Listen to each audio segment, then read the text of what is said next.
Pak Rizal, Pak Dubes. Memang terkait dengan masalah legalisasi memang cukup jelas. Memang pada dasarnya dilakukan adalah untuk melihat kembali kecocokan, dan memang harus ada proses yang dilakukan karena sifatnya adalah untuk memastikan apakah dokumen itu valid dan ditandatangani atau dicatat secara valid oleh lembaga yang berwenang. Nah, mungkin tadi terkait dengan pencatatan pernikahan juga, sebenarnya fungsi-fungsi kekonsuleran dari KBRI juga adalah fungsi notarial. Jadi melakukan pencatatan, tidak semua pencatatan, tetapi beberapa pencatatan yang dianggap penting untuk bagi pelayanan masyarakat.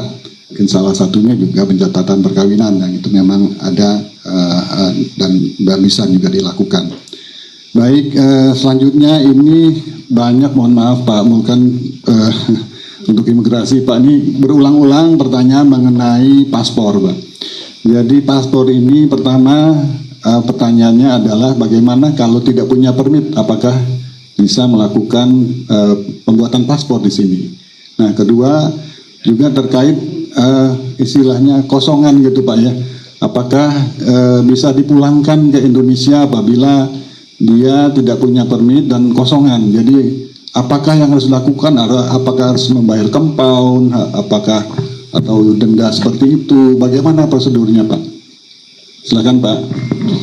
Terima kasih Pak Yosi.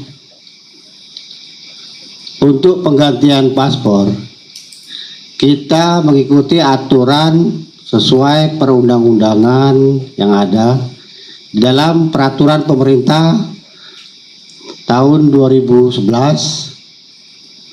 di pasal 50, yaitu salah satunya yang bisa mengganti paspor di luar negeri adalah yang mempunyai permit atau salah satunya keterangan tinggal di luar negeri, seperti pemegang IC merah ya.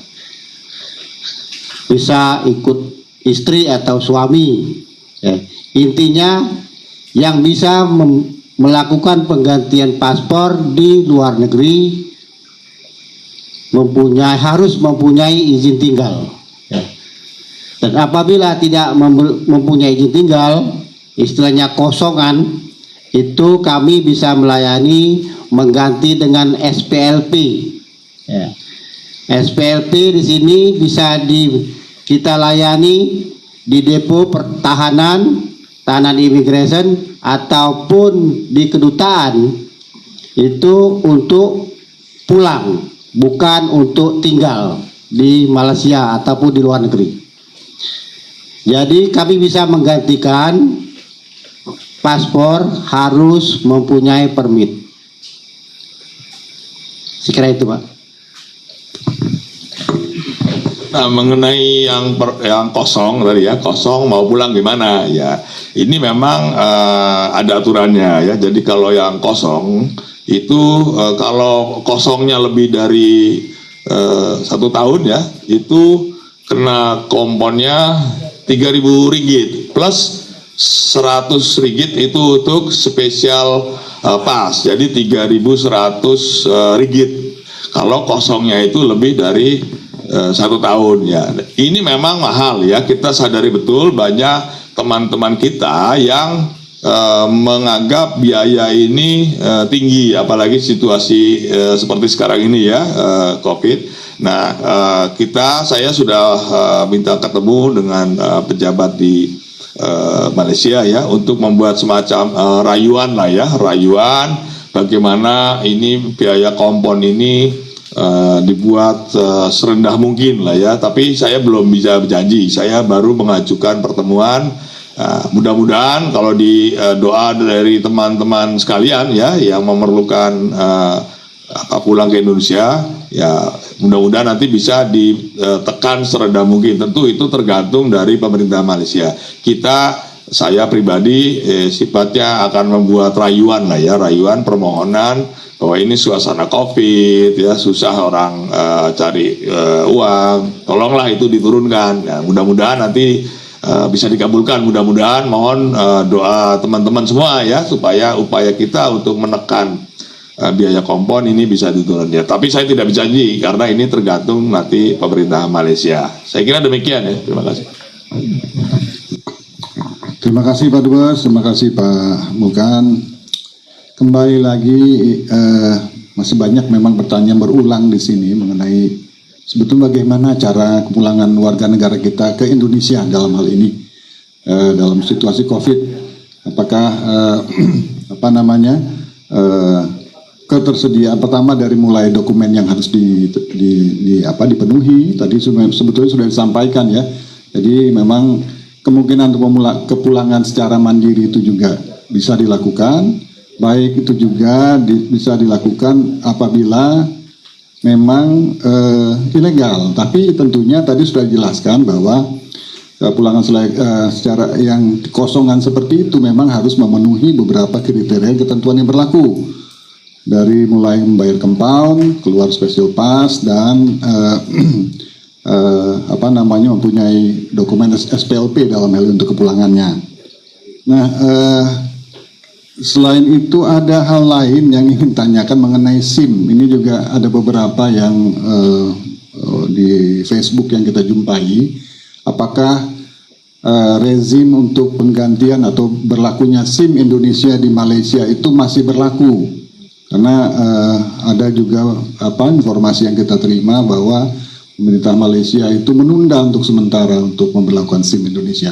Mungkin Pak ada yang bisa menjawab, Pak Rijal atau siapa? Silakan.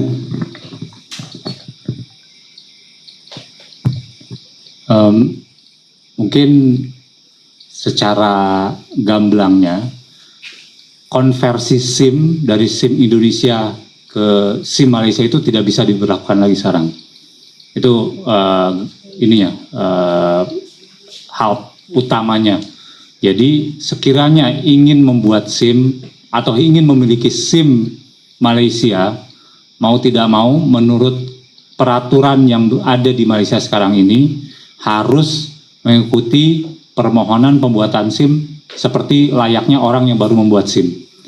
Jadi pada saat ini tidak dimungkinkan konversi SIM dari SIM Indonesia ke SIM Malaysia. Setidaknya itu yang sudah diinformasikan oleh Kementerian Luar Negeri Malaysia kepada KBRI sejak tahun 2018 ya. 2018. Demikian. Baik, Pak Rijal, terima kasih. Saya rasa ini cukup jelas ya, bahwa memang saat ini tidak bisa dikonversikan lagi, kecuali nanti ada dalam perkembangan baru, kebijakan baru dari pemerintah Malaysia untuk bisa memperlakukan kembali konversi SIM Indonesia ke SIM Malaysia. Setidaknya kalau memang warga negara kita ingin ke Malaysia dan berlaku juga untuk ke luar negeri, bisa dipersiapkan SIM internasional dalam hal ini, bisa disiapkan di di masing-masing Polda yang ada atau Korlantas yang ada di Indonesia.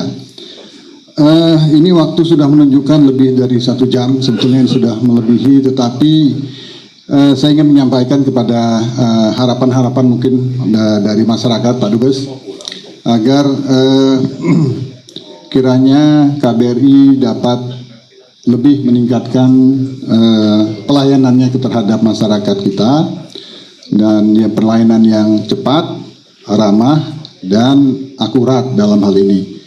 Nah, ada satu usulan mungkin Pak Dubes dari warga kita, Pak, untuk bisa setidaknya meregulerkan pertemuan Facebook Live ini. Apakah itu bisa dilakukan tiap bulan atau per 3 bulan atau sesuai kebutuhan. Setidaknya hal ini bisa lebih adanya interaksi antara masyarakat kita dengan KBRI lebih intens lagi, Pak. Ya bisa saja ya, tapi kan ini kan sebetulnya ini kan untuk perkenalan ya, untuk perkenalan saya dan juga beberapa teman yang baru datang, dan juga untuk menyampaikan komitmen KBRI ya untuk semaksimal mungkin membantu teman-teman di masa-masa yang sulit ini. Dan saya juga ingin menunjukkan bahwa kita semua ini bapak-bapak dan satu ibu yang paling cantik ini juga akan membantu mengatasi teman-teman. Jadi kita ini satu tim ya, bukan hanya saya atau yang Pak Mulkan ataupun Pak Rizal, tapi kita semua satu tim siap untuk membantu teman-teman ya. Sebetulnya komunikasi yang harian itu juga bisa dilakukan melalui saluran Facebook ya, melalui pengaduan kalau ada masalah. Tapi nanti kalau misalkan ada event-event khusus ya, ada acara khusus mungkin tahun baruan gitu ya boleh aja, tapi jangan duduk begini, ini kurang nyaman ya sambil joget-joget gitu kali ya, lebih enak kali ya, pesta-pesta dikit lah ya, biar nggak terlalu formal, tapi ini karena pertama ya oke lah ya, nanti kita atur lah dengan suasana yang lebih enak.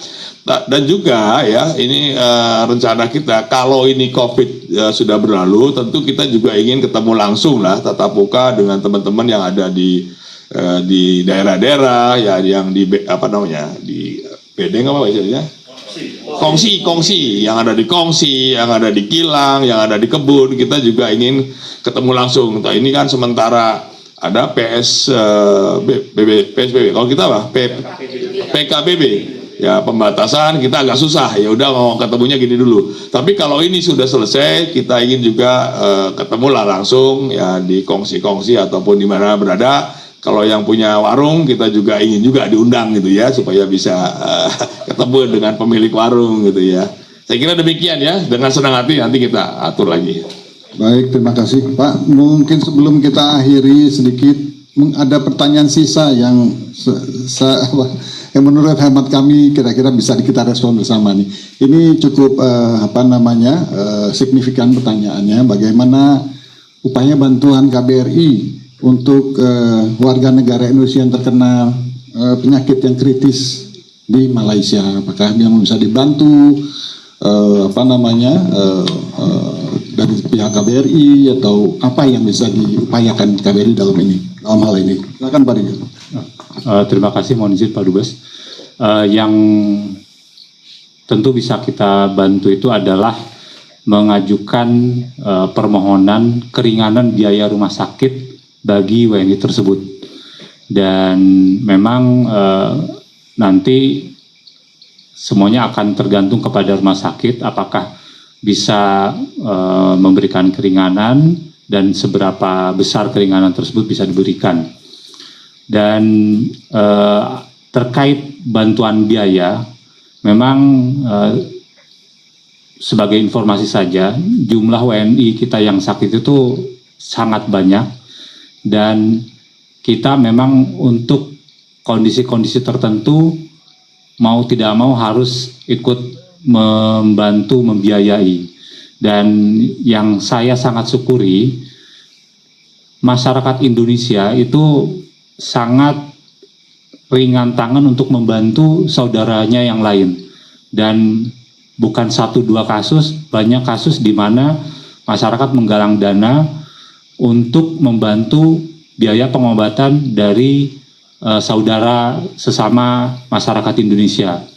Dan memang ini yang sangat tepat menurut kami, karena jika semua harus ditanggung oleh pemerintah itu akan sangat menyulitkan, tetapi memang kita akan berupaya maksimal supaya rumah sakit bisa memberikan keringanan biaya bagi WNI yang sakit tersebut. Mungkin itu dari kami. Baik, Pak Rizal, saya rasa mungkin cukup jelas ya upaya yang dilakukan KBRI untuk membantu tentunya masyarakat yang membutuhkan, apalagi masyarakat Indonesia yang mengalami kesulitan, terutama terkena penyakit yang kritis dalam hal ini. Jadi KBRI selalu siap sedia tentunya dengan ketentuan yang berlaku untuk bisa membantu teman-teman atau masyarakat kita yang ada di Malaysia khususnya.